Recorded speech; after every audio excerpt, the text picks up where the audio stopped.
Saúdo o povo de Deus em nome de Jesus Cristo. Vamos, na graça de Deus, com o tempo que o Senhor nos concedeu, partilhar a palavra de Deus. A palavra de Deus que vamos partilhar encontra-se no livro de 2 Reis, capítulo 20, do versículo 12 até 19. E faço a leitura em nome de Jesus Cristo. Nesse tempo, Merodach-Baladã, filho de Baladã, rei de Babilônia, enviou cartas e um presente a Ezequias, porque soube que estivera doente. Ezequias se agradou dos mensageiros e lhes mostrou toda a casa do seu tesouro, a prata, o ouro, as especiarias, os óleos finos, o seu arsenal e tudo quanto se achava nos seus tesouros. Nenhuma coisa houve, nem em sua casa, nem em todo o seu domínio, que Ezequias não lhes mostrasse. Então Isaías, o profeta, veio ao rei Ezequias e lhe disse: que foi que aqueles homens disseram e de onde vieram a ti? Respondeu Ezequias: de uma terra longínqua vieram, da Babilônia. Perguntou ele: que viram em tua casa? Respondeu Ezequias: viram tudo quanto há em minha casa. Coisa nenhuma há nos meus tesouros que eu não lhes mostrasse. Então disse Isaías a Ezequias: ouve a palavra do Senhor. Eis que virão dias em que tudo quanto houver em tua casa, com o que entesouraram teus pais até ao dia de hoje, será levado para a Babilônia. Não ficará coisa alguma, disse o Senhor. Dos teus próprios filhos que tu gerares, tomarão para que sejam eunucos no palácio do rei da Babilônia. Então disse Ezequias a Isaías: boa é a palavra do Senhor que disseste. Pois pensava, haverá paz e segurança em seus dias. Ok, o tema que vamos partilhar é que viram em tua casa. O que viram em tua casa? A Bíblia conta-nos a história do rei Ezequias. O rei Ezequias, que foi o rei de Judá, ele andou em integridade perante o Senhor e fez tudo o que é reto perante o Senhor. Porque logo quando ele subiu no trono, ele soube santificar o templo, tirou tudo que não glorificava a Deus, os postos ídolos, ele quebrou tudo. E durante o seu reino, a Bíblia confirma que ele andou com o Senhor. O que aconteceu é que este rei, depois de um certo tempo, adoeceu. E o Senhor havia mandado o recado através do seu profeta dizer que diga ao Ezequias que ponha em ordem a sua casa porque vai morrer. Ezequias começou a suplicar ao Senhor, apresentando-lhe as obras que ele havia feito. E o Senhor teve misericórdia do Ezequias, de maneira que enviou o profeta a dizer-lhe que não vai morrer mais. Não só isso, mas o Senhor acrescentou mais 15 anos na vida do Ezequias. Ezequias, depois de curado, a fama circulou e o rei da Babilônia, ouvindo isso, enviou mensageiros, compreendas, ao rei Ezequias. E este rei Ezequias, quando acolheu os mensageiros do rei da Babilônia, mostrou-lhes todos os seus tesouros que encontrava-se dentro da sua casa e no seu domínio, no seu reinado. E não houve nada que ele não mostrasse. E daí, o Senhor enviou de novo o profeta Isaías para lhe perguntar de onde vieram esses homens e o que viram em sua casa. Essa pergunta leva-nos um pouco na reflexão, pois alguma coisa há que o Senhor esperava que Ezequias fizesse perante a esses mensageiros. Esses mensageiros vinham de uma terra pagã. No meu entender, Ezequias tinha que testemunhar da grandeza de Deus a esses homens, mas ele foi apresentar os seus tesouros, os bens que ele tinha. Vamos falar da casa. O que viram em tua casa? É uma pergunta também que pode ser feita para cada um de nós na qualidade de filhos de Deus, na qualidade de cristãos, na qualidade de servos de Deus. Quando acolhemos pessoas nas nossas casas, o que as pessoas, as visitas, veem nas nossas casas? Para falar da casa, vou voltar um pouco com o rei David. O rei David, a Bíblia diz que ele, quando estava no seu reinado, ele vivia no palácio de luxo. Enquanto que o Deus de Israel morava numa tenda. E Davi intentou construir uma casa para Deus e consultou o profeta Natan. O profeta Natan disse: faz aquilo que tens no coração, é uma boa coisa. Enquanto que Deus, que conhece o homem, sabia que David, na sua qualidade, na sua posição, não era a pessoa ideal para edificar-lhe a casa. E se lermos na primeira de Crônica, capítulo 17, versículo 10 até versículo 14, eu vou poder ler rapidamente.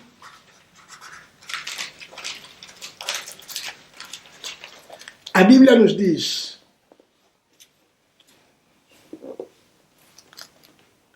desde o dia que mandei houvesse juízes sobre o meu povo de Israel, porém abati todos os teus inimigos e também te fiz saber que o Senhor te edificaria. Desculpa, não é diretamente aí. Desde o dia em que mandei houvesse juízes sobre o meu povo de Israel, porém abati todos os teus inimigos e também te fiz saber que o Senhor te edificaria uma casa. Há de ser que, quando teus dias se cumprirem e tiveres de ir para junto de teus pais, então farei levantar depois de ti o teu descendente, que será dos teus filhos, e estabelecerei o seu reino. Este me edificará casa, e eu estabelecerei o seu trono para sempre. Estamos a ver aqui Deus a intervir contra a vontade de Davi. Ele que pensava que deveria edificar a casa para Deus, mas Deus lhe disse que eu é que vou te edificar a casa. E depois de edificar a casa, um dos descendentes de Davi, um dos seus filhos, é que estaria na posição de edificar uma casa para Deus. Mas que tipo de casa é que Deus precisava edificar para Davi? Davi tinha casa, uma casa bonita, uma casa de luxo. Mas Deus disse que eu vou edificar-te casa. Isso quer dizer, Deus queria edificar a própria vida de Davi. A vida de Davi, que deveria ser edificada por Deus, teria repercussões ou consequências para com a sua descendência. É dessa casa que nós vamos referir no dia de hoje. Ezequias, ele também tinha uma casa. Podemos ver para Davi, Salomão quando veio, ele edificou a casa para Deus. Mas essa casa que Deus falava a Davi, não foi só o templo de Jerusalém que Salomão edificou. Porque Deus disse, o filho, o descendente de Davi que deveria edificar a casa, o seu reino seria estabelecido eternamente. Ali o Senhor referia-se de Jesus Cristo. Porque Jesus Cristo é o descendente de Davi. E Jesus Cristo é que tinha que edificar a casa de Deus, que é a Assembleia de Deus, que é a igreja. Então, nós, na posição de cristão, a nossa vida é uma casa. Daí vamos falar da casa como a vida pessoal de uma pessoa e a casa também como o lar. Ezequias, para ele, quando os homens vieram ver a sua casa, ele apresentou tudo que ele tinha ganho, com seu suor, com fruto do seu trabalho. Mas alguma coisa muito mais importante que deveria apresentar, não apresentou. Só ele apresentou o que era material. Nem focou nem tão pouco as proezas, as maravilhas que Deus operou na vida dele, quando ele estava para morrer. Ezequias deveria mostrar-lhes a grandeza de Deus, coisa que Ezequias não fez. É o que também acontece hoje em dia na vida de muitos cristãos, na vida de muitos servos de Deus, na vida de muitos povos de Deus. Quando as pessoas chegam nas nossas casas, o que eles costumam a ver? E Deus disse a Ezequias, já que tu apresentaste todos os teus tesouros, chegará um dia que o rei da Babilônia vai levar tudo que encontra-se no teu tesouro e também os teus filhos que tu gerares vão ir servir ao rei da Babilônia. Isso foi uma maldição. Faltar na nossa missão de testemunhar, de apresentar a grandeza, as maravilhas de Deus, pode trazer-nos uma condenação, não só a nós, mas também a nossa descendência, depois de nós. O que podemos dizer aqui? A Bíblia nos diz claramente no Deuteronômio, que vamos ler rapidamente, Deuteronômio capítulo 7,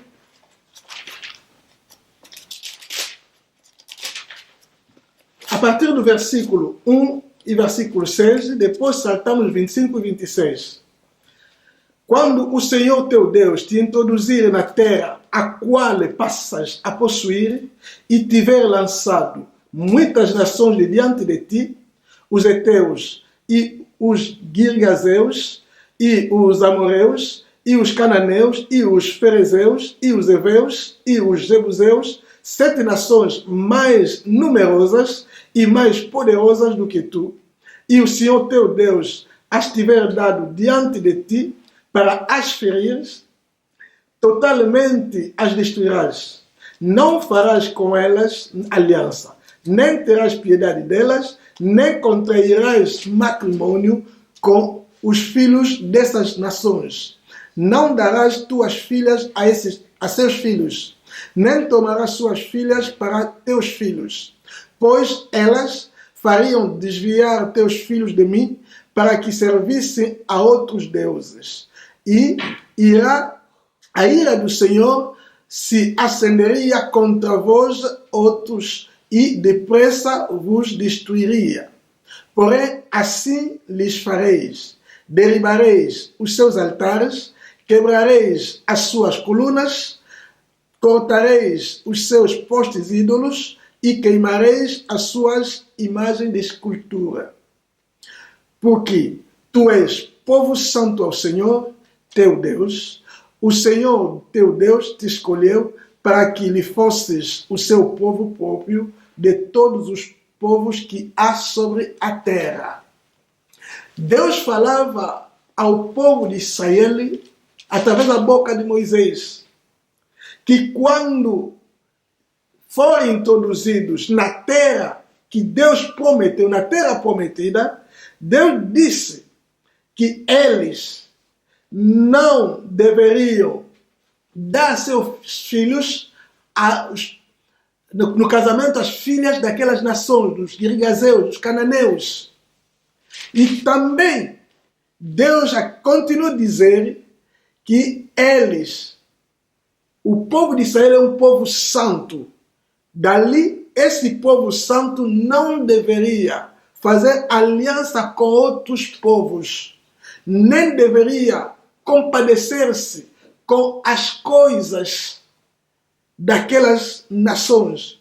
E no versículo 25 e 26, a Bíblia diz: as imagens de escultura de seus deuses queimarás. A prata e o ouro que estão sobre elas não cobiçarás, nem os tomarás para ti, para que te não enlaces neles, pois são abominação ao Senhor teu Deus. Não meterás, pois, coisa abominável em tua casa, para que não seja amaldiçoado. Semelhante a ela, de todo a detestarás e de todo a abominarás, pois é amaldiçoado. Deus interditou, proibiu ao povo de Israel de colocar alguma coisa abominável dentro da sua casa. É o que Deus fez.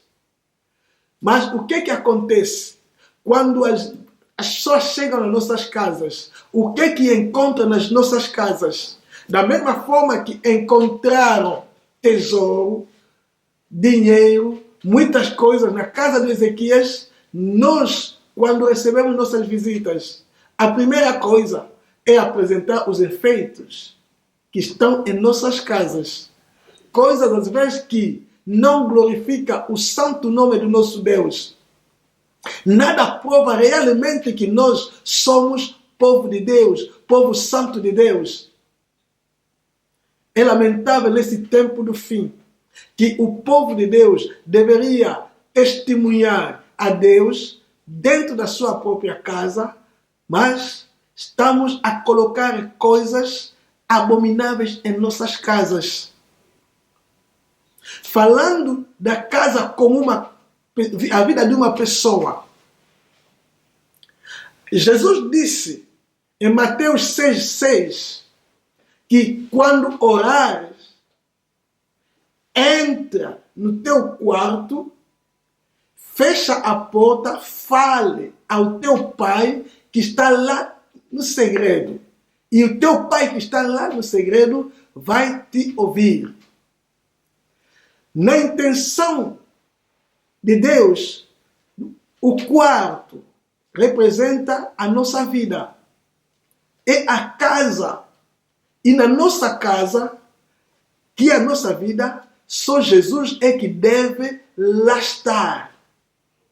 Quando nós, na nossa vida, estamos a colocar outras coisas no nosso coração, de que não é Deus, de que não é Jesus, bem amado, não estamos a agradar a nosso Deus. Quando olham para a nossa vida, o que as pessoas podem ver? Será que a nossa vida testemunha da grandeza de Deus? Testemunha Jesus Cristo? Vamos ver ainda os pensamentos que circulam nas nossas cabeças, nos nossos corações. Adultério, cobiça, matança, ciúmes, inveja. Coisas que não podem encontrar-se em nossas vidas, que é uma casa. Mas hoje, são coisas que estão a caracterizar a vida de muitos. A ansiedade pelo século presente é o que preocupa muito mais os homens neste tempo do fim. O que viram em tua casa? Foi a pergunta que Deus fez a Ezequias. É aquilo que também, a pergunta que está a ser feita para você, meu irmão, para você, minha irmã. O que viram em tua casa? O que os outros podem testemunhar de ti? E a segunda coisa, a casa como um lar. A Bíblia nos diz, no Josué 24, de 14 a 15, Josué diz ao povo de Israel, logo antes do fim da sua missão, da sua vida, ele disse, escolhei hoje quem vocês vão servir, mas eu e a minha casa serviremos ao Senhor. Eu e a minha casa serviremos ao Senhor. Muitos de nós somos cristãos na igreja, com a Bíblia, no sovaco, no domingo. Mas quando voltamos nas nossas casas, há outra coisa que são apresentadas.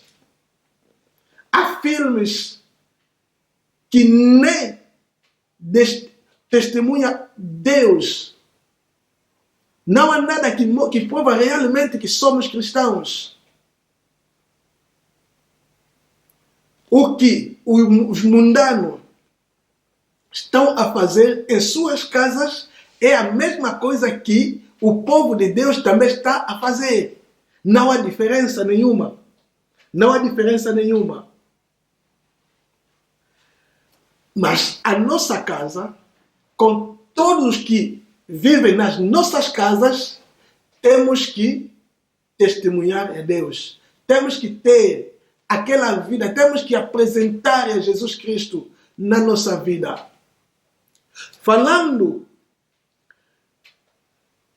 das nossas casas, podemos ver no Deuteronômio, sempre Deuteronômio capítulo 6, versículos 6 e 9, a Bíblia diz: estas palavras que hoje te ordeno estarão no teu coração. Tu as inculcarás a teus filhos e delas falarás assentado em tua casa e andando pelo caminho e ao deitar-te e ao levantar-te. Também as atarás como sinal na tua mão e te serão por frontal entre os olhos.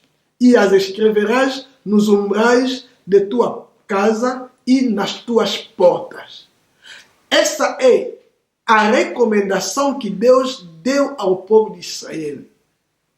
Os filhos dentro da casa, os moradores dentro de uma casa devem ser, a palavra de Deus deve ser inculcada nos filhos. Os que vivem conosco nas nossas casas, como Josué disse, eu e a minha casa serviremos o Senhor. O que nós notamos, os pais vão à igreja, os filhos ficam em casa. E depois da manhã, os filhos são os que causam problema, que tiram o sossego dentro da família. Porque os pais são irresponsáveis espiritualmente para com seus filhos. O que viram em tua casa? Filhos drogueiros, filhos gatunos, como se diz, colunas, bolão. Enquanto que Deus disse que a palavra de Deus deve ser inculcada dentro dos filhos. Dentro dos filhos. É uma responsabilidade que os pais têm para com os seus filhos. Não só os filhos, os demais membros da nossa família. Para além dos filhos ou dos moradores dentro da casa, os nossos bens, as nossas mobílias, as nossas aparelhagens de som devem servir ao Senhor. Devem servir ao Senhor. Deus disse ao povo de Israel que essa palavra deve ser escrita nos umbrais das portas das suas casas. Mas nada mostra a palavra de Deus na casa dos cristãos hoje em dia. Eu sugeria que em cada casa dos cristãos houvesse pelo menos um versículo bíblico que testemunha a sua fé. Eu e a minha casa servimos ao Senhor. Mesmo se alguém quiser ouvir fazer coisas que não agradam a Deus, lendo isso vai saber que nessa casa mora quem? Mora Deus. É uma coisa que nós temos que fazer, irmãos. É alguma coisa que nós temos que instituir dentro das nossas casas. Essa disciplina cristã. Você cristão não bebe. Talvez você não bebe. Mas alguém que vem em tua casa exigir bebida alcoólica, você dá. Dentro da tua casa, as músicas que você ouve, será que dá glória a Deus? Ou não dá glória a Deus? É tempo de nós pensarmos um pouco. É tempo de nós analisarmos a nossa marcha com Deus. Jesus é que deve ter o seu trono estabelecido dentro das nossas casas, das nossas vidas, para que nós possamos também testemunhar, apresentar a Ele, a todo mundo. Qualquer visita que chegar à nossa casa deve sentir aquele clima da unção de Deus nas nossas casas. Assim faremos afugentar mesmo espíritos malignos dentro das nossas casas. Jesus Cristo, na igreja de Laodiceia, Apocalipse 13:20, ele disse: eis que estou à porta e bato. Eis que estou à porta e bato. Se alguém ouvir a minha voz e abrir a sua porta, entrarei em sua casa, cearei com ele e ele comigo. Estamos aí na igreja, mas dentro das nossas casas, dentro das nossas vidas, Jesus está ainda fora. É um apelo que lanço a você, meu irmão. É um apelo que lanço a você, minha irmã. Se você sabe que no lugar em que Jesus pode ficar, há outra coisa, você deve abrir a porta do teu coração para que Cristo tome o lugar, para que Ele possa ser Rei, o Senhor da nossa vida. Que Deus abençoe essa palavra nas nossas vidas. A minha oração é que essa palavra, para você que vai acompanhar isso na tua tela, que possa mudar um pouco a sua atitude quanto às coisas deste tempo e que possamos apresentar a Cristo na nossa vida, na nossa atitude, dentro da nossa casa. Que Deus abençoe cada um em nome de Jesus Cristo.